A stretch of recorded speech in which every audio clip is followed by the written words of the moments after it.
بعد قال اللہ تعالی وآت ذا القربى حقه وقال اللہ تعالی ان اللہ یأمر بالعدل والإحسان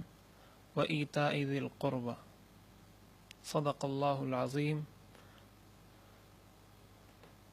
گھریلو اور خاندانی رویے کے سلسلہ وار پروگرام کے ساتھ آج ہمارا موضوع ہے کہ خاندان کے ساتھ تعلقات کیسے ہونے چاہیے، ایک مسلمان کو اسلام کا کیا درس ہے کہ اس کے اپنے خاندان والوں کے ساتھ کیسے تعلقات ہوں، اپنی اولاد کے ساتھ، والدین کے ساتھ، اپنے چچا کے ساتھ، ماموں کے ساتھ، خالہ کے ساتھ، پھوپھی کے ساتھ، بھتیجے بھانجے، جتنے رشتہ دار ہیں انسان کے، ان کے ساتھ کس طرح کا رویہ رکھا جائے، کس طرح ان سے پیش آیا جائے، یہ وہ ساری چیزیں جن کو انشاءاللہ ہم آج جن پر گفتگو کریں گے۔ حضرت ابو ہریرہ رضی اللہ تعالی عنہ کا معمول تھا کہ وہ شب جمعہ پر وعظ فرمایا کرتے تھے۔ ایک مرتبہ آپ نصیحت فرما رہے تھے، بیان فرما رہے تھے کہ اتنے میں آپ نے دوران وعظ فرمایا کہ اگر یہاں کوئی ایسا شخص موجود ہے جس نے اپنی رشتہ داری کو توڑا ہوا ہے تو وہ اس مجلس سے اٹھ کر چلا جائے، اور 3 مرتبہ آپ نے یہ حکم دیا کہ کوئی ایسا شخص اگر مجلس میں موجود ہو تو وہ یہاں سے اٹھ جائے۔ ایک شخص مجلس سے اٹھے، ان کی اپنی پھوپھی کے ساتھ کوئی ناراضگی تھی، وہ گئے ان کے پاس، 2 سال بعد اپنی پھوپھی کے پاس گئے تھے اور ان سے معافی مانگی اور کہا اس طرح حضرت ابو ہریرہ رضی اللہ تعالیٰ عنہ نے مجھے اپنی مجلس سے اٹھایا ہے۔ معافی مانگنے کے بعد وہ دوبارہ حضرت ابو ہریرہ کی مجلس میں آئے اور مجلس کے آخر میں پوچھا تو حضرت ابو ہریرہ رضی اللہ تعالیٰ عنہ نے فرمایا کہ میں نے حضور صلی اللہ علیہ وسلم سے یہ بات سنی ہے کہ جو شخص رشتوں کا خیال نہیں کرتا، جو شخص رشتوں کو توڑتا ہے، اللہ تعالیٰ کے ہاں اس کی کوئی عبادت قبول نہیں ہوتی۔ رشتوں کو جوڑنا، انسان کو اللہ تعالیٰ نے اس دنیا میں پیدا کیا تو پیدائشی طور پر اس کو کچھ رشتوں کے اندر اللہ تعالیٰ نے باندھا ہوا ہے، وہ ان رشتوں سے الگ نہیں ہو سکتا، اس لیے کہ جب وہ پیدا ہوتا ہے پیدائش کے ساتھ وہ کسی کا بیٹا ہوتا ہے، کسی کا بھتیجا ہوتا ہے، کسی کا بھانجا ہوتا ہے، اس کے یہ رشتے پیدائشی ہوتے ہیں، اور کچھ رشتے ایسے ہوتے ہیں کہ جو بعد میں وجود میں آتے ہیں، مثلا سسرالی رشتے ہیں، یا اور بہت سارے رشتے ایسے ہوتے ہیں جو بعد میں وجود میں آتے ہیں۔ تو یہ رشتے اللہ تعالیٰ کے پیدا کیے ہوئے ہیں۔ کوئی شخص اگر یہ چاہتا ہے کہ میں ان رشتوں سے کسی طرح جان چھڑا لوں، ایسا نہیں ہو سکتا، اور چونکہ یہ رشتے اللہ نے بنائے ہیں اسی لیے اللہ تعالیٰ یہ فرماتے ہیں کہ جن رشتوں کو میں نے بنایا، میں نے جب آپ کو کسی کا بیٹا بنایا، میں نے جب آپ کو کسی کا بھتیجا بنایا، میں نے جب آپ کو کسی کا چچا بنایا، تو میرا حکم یہی ہے کہ جب یہ رشتے میں نے بنائے ہیں تو آپ بھی ان کو جوڑ کر رکھیں۔ تو جب اللہ کے ان بنائے ہوئے رشتوں کو انسان توڑتا ہے تو اللہ تعالیٰ کا غضب جوش میں آتا ہے، اور پھر انسان کو بہت ساری مشکلات اپنی زندگی میں دیکھنی پڑتی ہیں۔ اسی لیے قرآن اور حدیث کے اندر کئی مقامات پر قرآن کریم میں اللہ نے فرمایا وآت ذی القربى حقہ، رشتہ داروں کے حقوق ادا کرو۔ ایک آیت خطبہ جمعہ میں ہر جمعہ میں آپ سنتے ہوں گے ان اللہ یأمر بالعدل والإحسان وإیتاء ذی القربى۔ اس آیت میں اللہ نے جو احکامات دیے ہیں ان میں سے ایک حکم ہے وإیتاء ذی القربى، کہ رشتہ داروں کے حقوق ادا کیجیے۔ اور کئی مقامات پر اللہ تعالیٰ نے رشتہ داروں کے حقوق بیان فرمائے۔ اب رشتہ داروں کے حقوق کس طرح ادا ہوتے ہیں اور رشتہ داروں کے حقوق کی ادائیگی کا کیا مطلب ہوتا ہے، اس کے لیے کوئی طے شدہ فارمولہ نہیں ہے کہ آپ نے اس طریقے سے رشتہ داروں کا خیال کرنا ہے، بلکہ وہ ہر انسان کی ذاتی زندگی اور اس کے رشتہ دار کی ذاتی زندگی پر ڈیپینڈ کرتا ہے کہ اس کو آپ سے کس طرح کے رویے کی اور کس طرح کے تعاون کی توقع اور امید ہے، اور آپ کو اللہ نے کیا استطاعت دی ہے کہ آپ اس کے ساتھ کیا تعاون کر سکتے ہیں۔ اگر آپ غریب ہیں، آپ کسی کے ساتھ، کسی رشتہ دار کے ساتھ مالی تعاون نہیں کر سکتے، تو کم از کم آپ سلام دعا تو کر سکتے ہیں، آنا جانا تو کر سکتے ہیں،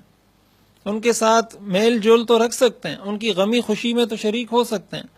حضور علیہ الصلوۃ والسلام نے فرمایا بلو ارحامکم ولو بالسلام، اپنے رشتوں کو تازہ رکھو، اگرچہ صرف سلام ہی کے ذریعے ہو۔ اگر آپ کچھ نہیں کر سکتے، کسی وقت آپ اپنی زندگی کی روٹین اور مصروفیات میں سے وقت نکال کر ہفتے میں، مہینے میں، 2 مہینے میں، 15 دن میں جا کر رشتہ داروں سے مل لیں۔ حضرت عبداللہ ابن سلام رضی اللہ تعالیٰ عنہ فرماتے ہیں کہ جب حضور علیہ الصلوۃ والسلام مدینہ تشریف لائے تو بہت لوگ جوق در جوق حضور کی خدمت میں حاضر ہونے لگے، تو میں نے کہا میں بھی جاتا ہوں اور دیکھتا ہوں۔ یہ بہت بڑے عالم تھے اہل کتاب کے۔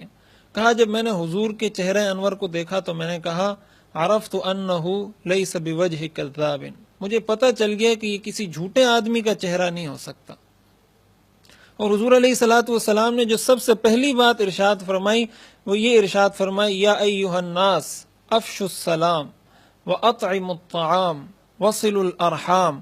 وصلوا باللیل والناس نیام تدخلوا الجنۃ بسلام۔ آپ نے فرمایا سلام کو عام کرو، بھوکوں کو کھانا کھلاؤ، رشتہ داروں کے ساتھ رشتہ داریوں کا خیال کرو، ان کے ساتھ حسن سلوک کرو، راتوں کو اٹھ اٹھ کے نماز پڑھو، اللہ آپ کو سلامتی کے ساتھ جنت میں داخل فرما دیں گے۔ اسلام کی ابتدائی تعلیمات میں سے ایک تعلیم رشتہ داروں کے ساتھ حسن سلوک ہے، اور جو لوگ اپنے رشتہ داروں کے ساتھ حسن سلوک نہیں کرتے ان پر قرآن اور حدیث کے اندر جو وعیدیں آئی ہیں وہ انتہائی ایسی وعیدیں ہیں کہ جس کا کوئی انسان تحمل نہیں کر سکتا۔ ہم حضور علیہ الصلوۃ والسلام کی زندگی پر اگر غور کریں کہ آپ نے اپنی زندگی کیسے بسر کی، آپ کا اپنے رشتہ داروں کے ساتھ کیسا رویہ تھا، اپنے چچا کے ساتھ، اپنی والدہ کے ساتھ، اپنی رضائی والدہ کے ساتھ، اپنی رضائی بہن کے ساتھ کس طرح کا رویہ آپ نے رکھا۔ حضرت فاطمہ بنت اسد رضی اللہ تعالی عنہ یہ ابو طالب کی بیوی ہیں، حضرت علی رضی اللہ تعالی عنہ کی والدہ ہیں، اور حضور علیہ الصلوۃ والسلام کی چچی ہیں۔ اب ہمارے ہاں تو معاشرے کے اندر اختلافات کا آغاز ہی چچا اور چچی کے رشتے سے ہوتا ہے۔ آپ ذرا حضور علیہ الصلوۃ والسلام کے اس رویے پر غور کریں، یہ آپ کی چچی ہیں، جب ان کا انتقال ہوتا ہے تو حضور علیہ الصلوۃ والسلام نے اپنی قمیص مبارک اتار کر دی اور فرمایا کہ ان کو میری اس قمیص کے اندر کفن دیجیے۔ اور صحابہ فرماتے ہیں کہ جب ان کا انتقال ہوا آپ ان کے سرانے آ کر بیٹھے اور آپ کافی دیر تک اپنے ساتھ اس انداز کی باتیں کرتے رہے کہ جب مجھے بھوک لگتی تھی آپ خود بھوکا رہ کر مجھے کھانا کھلاتی تھی۔ حضور علیہ الصلوۃ والسلام کی والدہ کی وفات کے بعد آپ کی تربیت آپ کی چچی حضرت فاطمہ بنت اسد رضی اللہ عنہا نے کی تھی، جو ابو طالب کی اہلیہ تھی، اور آپ اس طرح یہ باتیں کرتے رہے۔ اور جب ان کی تدفین کا مرحلہ آیا، حضرت عمر بن خطاب رضی اللہ عنہ اور دیگر صحابہ کو آپ نے بھیجا، اور جب ان کی قبر کا وہ سارا کھدائی کا عمل مکمل ہوا تو حضور علیہ الصلوۃ والسلام ان کی قبر میں خود جا کر لیٹے اور کہا میں دیکھتا ہوں کہ یہ قبر کہیں تنگ تو نہیں ہے، اور اس کے بعد حضور علیہ الصلوۃ والسلام نے فرمایا کہ ان کی تدفین کا عمل شروع کیا جائے۔ صحابہ اکرام فرماتے ہیں اس سے پہلے کبھی ہم نے تمنا اور آرزو نہیں کی تھی، لیکن اس دن ہم میں سے ہر شخص یہ آرزو کر رہا تھا کہ کاش آج ان کی جگہ میری والدہ کا انتقال ہوا ہوتا، کہ ان کی قبر میں حضور علیہ الصلوۃ والسلام خود لیٹ کر دیکھ رہے ہیں قبر کو کہ اس کے اندر کوئی تنگی نہ ہو، کوئی پریشانی نہ ہو۔ یہ آپ کا رویہ ہے اپنی چچی کے ساتھ۔ ہم ذرا دیکھیں کہ ہمارا رویہ کس طرح کا ہوتا ہے، اور ساتھ ہی ساتھ ہم اس بات پر غور کریں عموماً گھریلو مسائل اور خاندان کے اندر اختلافات کی بنیاد کئی مقامات پر عورتیں بنتی ہیں۔ 2 بھائی ہیں جن کو اللہ نے بھائی بنایا ہے، جن کو اللہ نے یہ حکم دیا ہے کہ آپ بھائی بن کر رہو۔ جب شادی ہوتی ہے تو ایک بھائی کی بیوی اس کے بھائی کے متعلق کچھ بتاتی ہے، دوسرے بھائی کو اس کی بیوی دوسرے بھائی کے متعلق کچھ بتاتی ہے، اور اس طرح یہ بھائی آپس میں لڑ پڑتے ہیں۔ میری یہ گزارش ہے، اگر میری مائیں بہنیں یہ بات سن رہی ہیں، کہ آپ جب اپنے شوہر کے سامنے اس کے بھائی کی کوئی برائی بیان کرتی ہیں اس کی کوئی غیبت کرتی ہیں، تو یہ بات آپ کو سوچ لینی چاہیے کہ یہ باتیں پھر قیامت کے دن اللہ کی بارگاہ میں، اللہ کی عدالت میں بھی آپ نے ثابت کرنی ہے۔ اللہ کے حضور جب پیش ہوں گے یہ ساری چیزیں آپ نے ثابت کرنی ہوں گی۔ اور قرآن کا حکم، اسلام کا مزاج یہ ہے کہ رشتہ داروں کو جوڑا جائے۔ قرآن کہتا ہے اصلحوا ذات بینکم انما المؤمنون اخوۃ فاصلحوا بین اخویکم۔ اسلام تو یہ حکم دیتا ہے کہ جب آپ دو رشتہ داروں کو دیکھو کہ وہ آپس میں لڑ رہے ہیں تو آپ مزید چنگاری لگانے کے بجائے آپ ان کے درمیان صلح کروائیں، والصلح خیر، آپ صلح کروائیں ان کے درمیان۔ ہم لوگ جب دیکھتے ہیں کہ دو بھائی آپس میں لڑ پڑے تو ہم اور زیادہ کوشش کرتے ہیں کہ ان کی لڑائی مزید بڑھے، ان کی یہ دوریاں اور زیادہ ہوں، یہ فاصلے اور وسیع ہوں۔ یقیناً یہ کسی مسلمان کی شان نہیں ہو سکتی۔ حضور علیہ الصلوۃ والسلام نے فرمایا لا يدخل الجنت قاطع، قطع رحمی کرنے والا شخص جنت میں داخل نہیں ہوگا۔ رمضان المبارک کا یہ مقدس مہینہ آپ نے فرمایا ان للہ عتقاء فی کل یوم ولیلہ، ہر دن اور ہر رات اللہ تعالیٰ ان گنت لوگوں کو جہنم سے خلاصی عطا فرماتے ہیں اس ماہ مقدس کے اندر، لیکن حضور علیہ الصلوۃ والسلام نے فرمایا 4 لوگوں کی مغفرت اس مہینے میں بھی نہیں ہوتی۔ ان میں سے ایک شخص آپ نے فرمایا وہ شخص جو اپنی رشتہ داریوں کو توڑتا ہو، رشتہ داریوں کا خیال نہ کرتا ہو۔ اسی طرح آپ نے فرمایا ثلاثۃ لا ينظر اللہ الیہم یوم القیامہ، قیامت کے دن 3 لوگ ایسے ہوں گے جن کو اللہ رحمت کی نظر سے نہیں دیکھیں گے۔ ان میں سے ایک شخص وہ ہوگا جو اپنے رشتہ داروں کے ساتھ بدسلوکی کرتا ہوگا۔ اور یاد رکھیے کہ حسن سلوک کا یہ مطلب نہیں کہ آپ کے ساتھ اگر آپ کے کسی رشتہ دار نے اچھا سلوک کیا، وہ آپ کے ساتھ آپ کی غمی خوشی میں شریک ہوا تو آپ بھی اس کے ساتھ شریک ہو جائیں۔ اگر وہ آپ کے ساتھ حسن سلوک کرتا ہے اور آپ بھی کرتے ہیں بہت اچھی بات ہے، لیکن اصل صلہ رحمی، اصل حسن سلوک یہ ہے کہ آپ اس سے جوڑیں جو آپ سے توڑے۔ حضور علیہ الصلوۃ والسلام نے فرمایا صل من قطعک، اس سے جوڑو جو تم سے توڑے۔ اسی طرح آپ نے فرمایا لیس الواصل بالمکافی، صلہ رحمی کرنے والا شخص وہ نہیں ہے جو بدلہ دے کہ آپ کے ساتھ اچھائی کی تو آپ بھی اچھائی کریں، آپ کے ساتھ برائی کی آپ بھی برائی کریں، لیکن الواصل الذی اذا قطعت رحمہ وصل، صلہ رحمی کرنے والا شخص وہ ہے کہ جب اس سے قطع رحمی کی جائے وہ صلہ رحمی کرے۔ حضور علیہ الصلوۃ والسلام کے پاس ایک صحابی آئے اور کہا میرے کچھ رشتہ دار ہیں، میں ان کے ساتھ حسن سلوک کرتا ہوں، وہ میرے ساتھ بدسلوکی کرتے ہیں، میں ان کی مدد کرتا ہوں، وہ ہمیشہ مجھے نقصان پہنچانے کی کوشش کرتے ہیں، میں ان سے تحمل بردباری سے بات کرتا ہوں، وہ ہمیشہ مجھ پر غضبناک اور غصے میں بات کرتے ہیں۔ حضور علیہ الصلوۃ والسلام نے فرمایا جب تک آپ یہ عمل جاری رکھیں گے اللہ کی طرف سے ایک مددگار آپ کے ساتھ، ایک فرشتہ لگا رہے گا جو آپ کی ہر موڑ پر مدد کرتا رہے گا۔ صلہ رحمی ایک ایسا عمل ہے جس کا اثر، جس کا ثمرہ، جس کے فوائد اور برکات انسان دنیا میں دیکھتا ہے۔ حضور علیہ الصلوۃ والسلام نے فرمایا من سرہ ان یبسط لہ فی رزقہ او ینسأ لہ فی اثرہ فلیصل رحمہ، جو شخص یہ چاہتا ہے کہ میری روزی میں کشادگی ہو جائے، مجھے وافر روزی نصیب ہو جائے،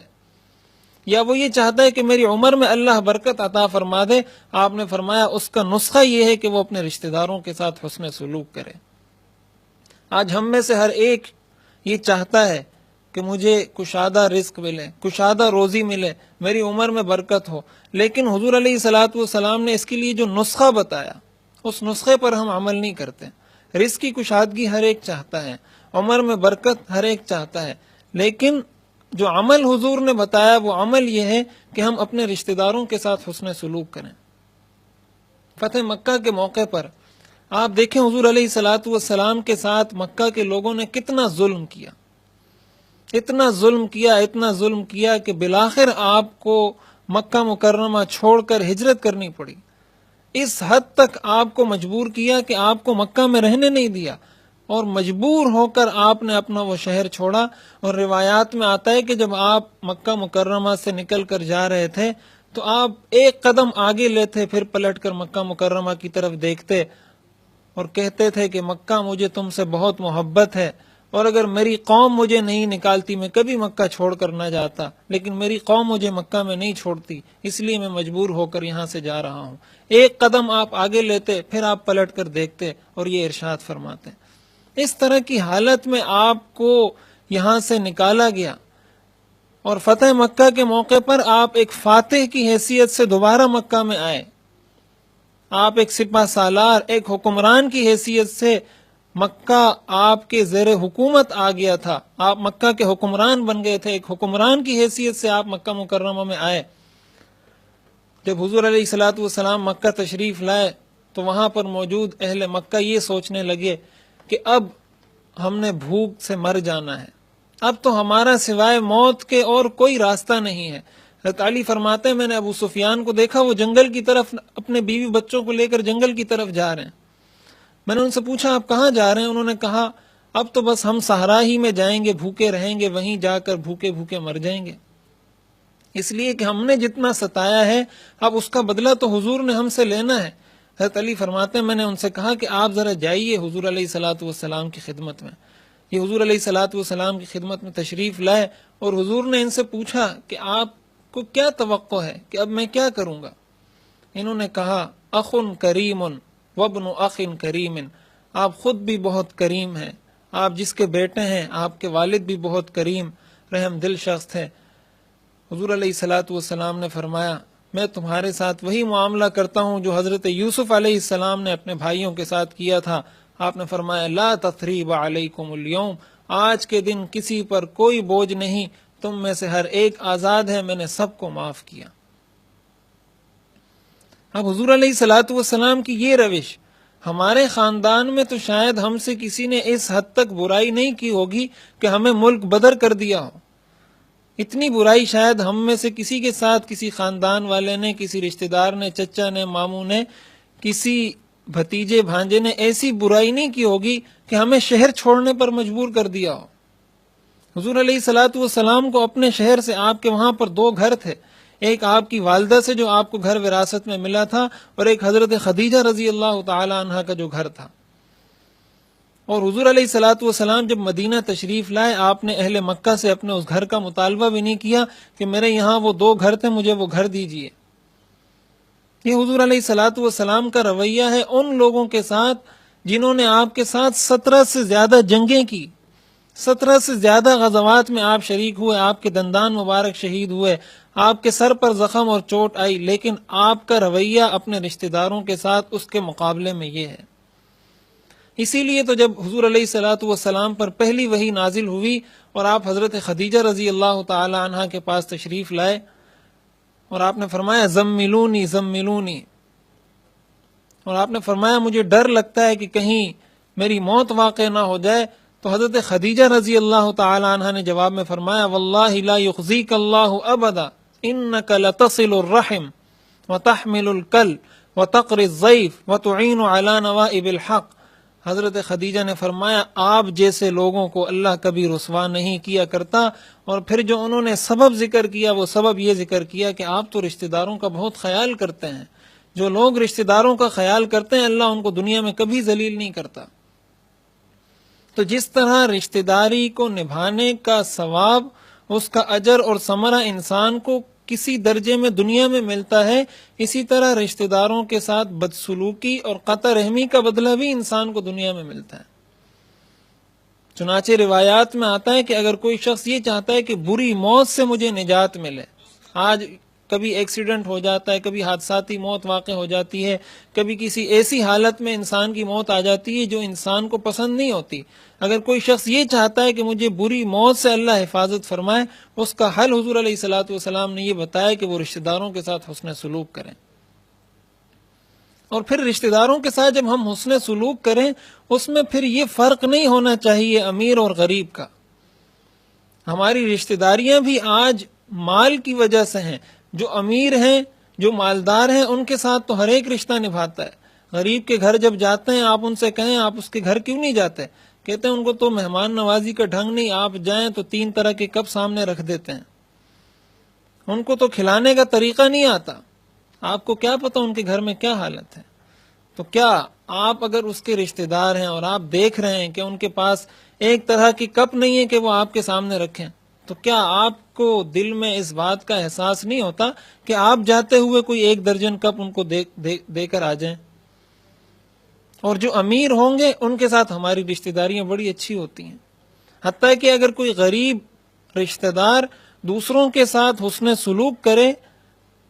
تو وہ سمجھتے ہیں کہ شاید یہ ہمارا محتاج ہے، یا پتہ نہیں یہ کیوں آتا ہے، اس کو کوئی ضرورت ہے،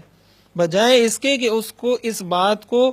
اس کا اچھا عمل سمجھا جائے، اس کا آدمی ممنون ہو، اس کا شکریہ ادا کرے، الٹا اس کو اپنے لیے بوجھ سمجھا جاتا ہے۔ ہمارا رویہ اگر ہم اللہ کی رضا کے لیے کر رہے ہیں تو امیر کے ساتھ اور غریب کے ساتھ ہمارا رویہ ایک جیسا ہونا چاہیے۔ حضور علیہ الصلاۃ والسلام نے اپنے ایک ایک رشتے کو اپنی تمام تر مصروفیات کے بعد جس احسن طریقے سے نبھایا ہے، اس کی مثال پیش کرنا مشکل ہے، اور در حقیقت یہ امت کو درس دیا ہے، امت کو درس دیا گیا ہے کہ آپ نے اپنی رشتہ داریوں کو کیسے نبھانا ہے۔ حضرت عباس رضی اللہ تعالیٰ عنہ حضور علیہ الصلاۃ والسلام کے چچا ہیں۔ حضور علیہ الصلاۃ والسلام نے صحابہ سے فرمایا، عم الرجل صنو ابیہ استوصوا بالعباس خیرا، کہ حضرت عباس کے بارے میں میری ایک وصیت قبول کرو کہ ہمیشہ ان کے ساتھ حسن سلوک کرنا، اس لیے کہ انسان کا چچا اس کے والد کی طرح ہوتا ہے۔ حضرت عمر رضی اللہ تعالی عنہ اپنے دور حکومت میں، بخاری شریف کی روایت ہے کہ جب بارش نہیں ہوتی تھی، قحط پڑتا تھا، تو حضرت عمر رضی اللہ تعالی عنہ یہ دعا کیا کرتے تھے کہ ہم پہلے آپ سے حضور کا وسیلہ دے کر دعا کیا کرتے تھے، آپ بارش نازل کر دیا کرتے تھے، اب ہم میں حضور نہیں رہے، یہ حضور کے چچا ہیں، اور حضور نے فرمایا کہ چچا باپ کی طرح ہوتا ہے، ہم آپ کو حضرت عباس کا واسطہ دیتے ہیں، ہم پر بارش نازل فرمائیے۔ حضرت عمر فرماتے ہیں، بخاری شریف کی روایت ہے، اللہ تعالیٰ ان کی دعا کو قبول کر کے بارش فرما دیتے تھے۔ صحابہ کرام کا اپنے رشتہ داروں کے ساتھ، حضور علیہ الصلاۃ والسلام کے پاس حضرت ابو طلحہ رضی اللہ تعالیٰ عنہ تشریف لائے اور فرمایا، اللہ تعالیٰ نے فرمایا، لن تنالوا البر حتى تنفقوا مما تحبون، کہ تم اس وقت تک نیکی نہیں حاصل کر سکتے جب تک اپنی پسندیدہ چیز کو صدقہ نہ کر دو۔ آپ نے فرمایا، میرے پاس اریحہ نامی جگہ میں ایک کنواں ہے اور وہ مجھے سب سے زیادہ محبوب ہے، میں چاہتا ہوں کہ وہ میں اللہ کے راستے میں صدقہ کر لوں۔ حضور علیہ الصلاۃ والسلام نے فرمایا، اجعلها فی قرابتک، اپنے رشتہ داروں میں اس کو صدقہ کرو۔ چنانچہ حضرت ابو طلحہ نے وہ کنواں اور وہ زمین حضرت حسان بن ثابت اور حضرت ابی بن کعب رضی اللہ عنہما کو صدقہ کر دی۔ اور محدثین نے یہ بات لکھی ہے کہ حضرت حسان بن ثابت کا حضرت ابو طلحہ کے ساتھ جو رشتہ داری تھی ان کی، وہ تیسری پشت میں جا کر رشتہ دار بنتے تھے، اور حضرت ابی بن کعب سے جو حضرت ابو طلحہ کی رشتہ داری تھی، وہ 7ویں پشت میں جا کر ان کے رشتہ دار بنتے تھے۔ اس رشتہ داری کا انہوں نے خیال کیا کہ یہ میرے رشتہ دار ہیں، اور انہوں نے اپنی محبوب ترین زمین اپنے ان رشتہ داروں کو صدقہ کر دی۔ آج تو صورتحال یہ ہے کہ ہمیں اپنے رشتہ داروں کا پتہ ہی نہیں ہوتا، ہمیں یہ نہیں پتہ ہوتا کہ یہ میرا رشتہ دار ہے یا نہیں۔ حضور علیہ الصلاۃ والسلام نے فرمایا، تعلموا من انسابکم ما تصلون به ارحامکم،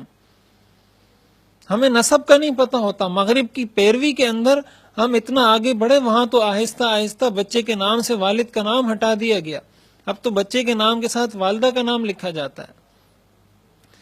یاد رکھیے، یہ اسلامی تہذیب نہیں ہے، یہ اسلام کا حکم نہیں ہے، مشرقی روایت نہیں ہے۔ حضور علیہ الصلاۃ والسلام نے حکم دیا ہے کہ اپنے نسب کو یاد رکھو تاکہ تمہیں صلہ رحمی کرنے میں آسانی ہو۔ اگر نسب یاد نہیں ہوگا تو صلہ رحمی کس طرح کریں گے؟ آپ کو یہ تو پتا ہو کہ یہ میرا چچا ہے، یہ میرا چچا زاد ہے، یہ میرا پھوپھی زاد ہے، یہ میرے ماموں کا بیٹا ہے، یہ میری خالہ کا بیٹا ہے، یہ اگر آپ کو پتہ نہیں ہوگا آپ کیسے صلہ رحمی کریں گے؟ وہاں تو صورتحال یہ ہے، ایک صاحب نے لکھا کہ جرمنی میں میں کام کیا کرتا تھا، تو میرے ساتھ ایک خاتون بھی کام کرتی تھی۔ کہا ایک دن وہ خاتون لیٹ آئیں تو میں نے ان سے پوچھا کہ آپ آج اتنی تاخیر سے کیوں آئی؟ تو اس خاتون نے یہ جواب دیا کہ میں اپنے والد کے ایک مکان میں کرائے پر رہتی تھی، مجھے والد نے ایک مکان دیا تھا انہوں نے، اور میں ان کو کرایہ ادا کرتی تھی۔ آج ان کو کوئی ایسا آدمی مل گیا جو میرے سے زیادہ کرایہ ان کو دے رہا ہے، تو مجھے والد نے کہا گھر خالی کرو، ایک دوسرا کرایہ دار آ رہا ہے، وہ آپ سے زیادہ کرایہ دے رہا ہے، اس لیے آپ کہیں اور اپنے لیے بندوبست کرو۔ وہاں کی تہذیب، وہاں کی روایت تو یہ ہے. اور ہمارے ہاں بھی جو بیٹیوں کے ساتھ برا سلوک کیا جاتا ہے، بہت سے معاشروں میں تو میراث تقسیم نہیں ہوتی، اور جہاں تقسیم ہوتی ہے تو بیٹیوں کو سرے سے میراث نہیں دی جاتی. بہن کو، بیٹی کو اس بات کا ڈر ہوتا ہے، اس کو اس بات کا خدشہ ہوتا ہے کہ اگر میں نے اپنے بھائی سے مطالبہ کر دیا کہ میرے والد کی جائیداد میں جو میرا حصہ بنتا ہے تو شاید دوبارہ بھائی میرے گھر پر ہی نہ آئے. اور بعض مقامات پر تو بھائی کہہ دیتے ہیں کہ آپ کو یہ میراث چاہیے یا ہماری رشتہ داری چاہیے. یہ بیٹیوں کے ساتھ بہت بڑا ظلم ہے. یہ رشتہ داریوں کو جو توڑا جاتا ہے، یہ ایک گناہ نہیں، یہ کئی گناہوں کا مجموعہ ہے. ایک تو آپ نے رشتہ داری کو توڑا، دوسرا آپ نے ان کا حق دبایا. حالانکہ رشتہ دار کو تو حکم یہ ہے کہ آپ دوسرے رشتہ دار پر خرچ کریں. آج ہم نے بہت سے ایسے لوگوں کو دیکھا ہے جو بظاہر بہت دیندار ہیں، جن کو معاشرے میں دیندار سمجھا جاتا ہے، لیکن ان کے گھر میں اپنی بہنوں کا حق وہ دبائے بیٹھے ہوئے ہیں. اپنی بہنوں کا حق ادا نہیں کرتے، ان کو میراث نہیں دیتے جو ان کا حق ہے، اور اس کی ادائیگی ان پر فرض ہے. یہ کوئی نفلی بات نہیں کہ آپ اپنی بہن کا، اپنی بیٹی کا میراث میں جو حق بنتا ہے آپ اس کو وہ دیں، بلکہ یہ اس کا حق بنتا ہے اور اللہ نے آپ پر فرض کیا ہے. یوصیکم اللہ فی اولادکم، قرآن کریم کی یہ پوری تفصیلی آیت میں میراث کے تمام احکامات اللہ تعالی نے ذکر کیے ہیں. بعض مقامات پر ایسا ہوتا ہے کہ جو رشتہ دار چھوٹے ہیں ان کو میراث سے محروم کر دیا جاتا ہے. بعض بے اعتدالی کے ساتھ، ناانصافی کے ساتھ میراث کی تقسیم کر دیتے ہیں اور ہر حق صاحب حق کو اس کا حق نہیں پہنچتا. یہ بہت بڑا ظلم ہے. حضور علیہ الصلوۃ والسلام نے تو یہ فرمایا کہ جب آپ نے صدقہ کرنا ہو، جب آپ نے کوئی مال خرچ کرنا ہو تو اپنے قریبی رشتہ دار پر خرچ کیجیے، آپ کو اللہ تعالیٰ 2 اجر عطا فرمائیں گے. ایک صدقے کا ثواب آپ کو ملے گا، دوسرا صلہ رحمی کا ثواب ملے گا. ہم تو آج بڑی آسانی سے یہ بات کہہ دیتے ہیں میرا کوئی رشتہ دار نہیں، میں کسی کو نہیں جانتا. یہ رشتے اللہ نے بنائے ہیں، آپ جتنا بھی اس سے مکر جائیں، یہ صرف زندگی میں نہیں، آپ کی موت کے بعد بھی یہ رشتے قائم رہیں گے. آپ اگر دنیا میں نہیں دیتے، دنیا میں آپ مال کی ہوس میں اتنے آگے بڑھ گئے کہ سب رشتے آپ نے چھوڑ دیے، تو آپ کی موت کے بعد یہ مال میراث میں آپ کے انہی رشتہ داروں کو ملے گا جن کے لیے آپ کے پاس وقت نہیں تھا. وہ کسی نے کیا خوب کہا ہے کہ دولت کی بھوک ایسی لگی کہ کمانے نکل گئے، پھر جب دولت ملی تو ہاتھ سے رشتے نکل گئے. بچوں کے ساتھ بیٹھنے کی فرصت نہیں ملی، فرصت ملی تو بچے خود کمانے نکل گئے. ہم یہ مال کماتے ہیں کہ یہ مال میرے پاس رہے گا، میں اس کا مالک ہوں. ہم قارون بن کر خزانے پر بیٹھ جاتے ہیں اس لیے کہ اللہ تعالیٰ نے ہمیں کوئی مال دے دیا، ہمیں کوئی نعمت دے دی. تو اللہ تعالیٰ جب کسی کو مالدار بناتا ہے تو اللہ کی قدرت میں یہ بات بھی ہے کہ وہ مال واپس لے لے. اللہ تعالیٰ کسی کو فقیر بناتا ہے، کسی کو غنی بناتا ہے. وَتِلْكَ الْأَيَّامُ نُدَاوِلُهَا بَيْنَ النَّاسِ، یہ دن اور رات، کبھی دن ہوتی ہے کبھی رات ہوتی ہے، کبھی کے دن بڑے ہوتے ہیں کبھی کی رات بڑی ہوتی ہے. اور ایک اہم بات جو یاد رکھنے کی ہے، رشتہ داری کو نبھانے کا جو بہترین اصول علماء نے لکھا ہے کہ آپ اس چیز سے تو بالکل قطع تعلق ہو جائیے کہ آپ کے ساتھ کیا کیا جا رہا ہے. جس طرح آپ نماز اللہ کی رضا کے لیے پڑھتے ہیں، روزہ آپ اللہ کی رضا کے لیے پڑھتے ہیں، کبھی آپ نے یہ نہیں کہا کہ میرے چچا کا بیٹا تو نماز نہیں پڑھتا، میں کیوں نماز پڑھوں، میری خالہ تو نماز نہیں پڑھتی، میں کیوں نماز پڑھوں. تو جس طرح آپ نماز اللہ کی رضا کے لیے پڑھتے ہیں، آپ کا اپنے چچا کے ساتھ رویہ بھی اللہ کی رضا کے لیے ہونا چاہیے. آپ اگر اپنے چچا کے ساتھ کوئی حسن سلوک کرتے ہیں وہ بھی اللہ کی رضا کے لیے ہونا چاہیے. وہ آپ کے ساتھ اچھائی کرے یا وہ آپ کے ساتھ برائی کرے، آپ کا رویہ اس کے ساتھ اچھا ہونا چاہیے، اس لیے کہ آپ جو اس کے ساتھ حسن سلوک کر رہے ہیں یہ اس کے لیے نہیں کر رہے، یہ اللہ کی رضا کے لیے کر رہے ہیں. اور جب اللہ کی رضا کے لیے کر رہے ہیں تو اللہ تعالیٰ خوب دیکھنے والا ہے، وہ سمیع ہے، بصیر ہے، علیم ہے، ہر چیز سے باخبر ہے. اس کو آپ کی ایک ایک نیت کا، آپ کی ایک ایک ادا کا، آپ کے ایک ایک عمل کا پوری طرح علم ہے. اس لیے اگر ہم یہ چاہتے ہیں کہ ہمارا معاشرہ ٹھیک ہو، معاشرے کے ٹھیک ہونے کے لیے ضروری ہے کہ فرد ٹھیک ہو. جب میں ٹھیک ہو جاؤں گا آپ ٹھیک ہو جائیں گے، معاشرہ ٹھیک ہو جائے گا. اور جب افراد ٹھیک ہوتے ہیں اس سے خاندان بنتے ہیں، اور جب خاندان بنتے ہیں اس سے معاشرہ بنتا ہے. اگر فرد کی اصلاح نہ ہو،